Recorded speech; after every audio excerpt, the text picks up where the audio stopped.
Pen oedd y gŵr yn gweithio, a fi oedd yn gardd. Ddaru ni gael gwahanol dahlias, a hynny'n creu dipyn o sylw gan bobl. Ac wrth gwrs pen ddaru deu orffen gwaith, ddaru o gymryd droso, ac oedd gynnu fo ddim byd i wneud, ac oedd hi fynydd o'n mynd, ac ddaru o ddechrau hefo'r ceffyla. 1 blwyddyn a 10 yn ôl, y coch yn gwneud nhw. Rhywbeth i gwneud, yn trio gwneud nhw. Gwneud rhywbeth yn wrong, torri'n diawl i pob. Dwi'n tocio nhw efo gwella cnifio defed. Dyna beth dwi'n iwsio.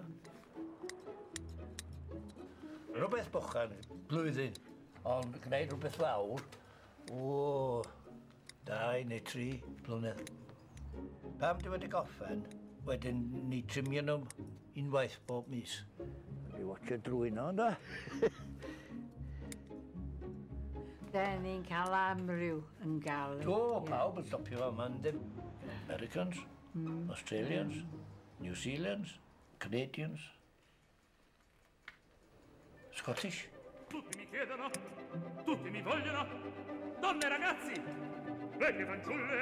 Tro nesaf, dwi'n mynd i wneud yr archway yma, a 2 goch ar ei dop. Dwi'n gwybod sut mae'n troi allan, ond mae'n mynd yn wrong. Toni fawr, ia. Meddwl gwneud rwt off yr red nose draint, ia. Ond dwi'n neud o, a wedyn pan mae plentyn bach yn dod yma, dwi'n tyd yn dod, a crafu drwy yno, a wedyn mae crafu drwy yno. Watch it here, mae dod ar reoli. Wel, yma, edrych lawr y lon. Mae Dei yn benderfynol dros ben, a mae o'n hoffi gwneud pethau ar ben ei hun, heb neb arall o gwmpas. Felly dwi gadael iddo o blesio ei hun. Dwi'n licio watcher program Alan Titchmark a'r gennydd yn gweithio yn yr ardd, Charlie Dimmock.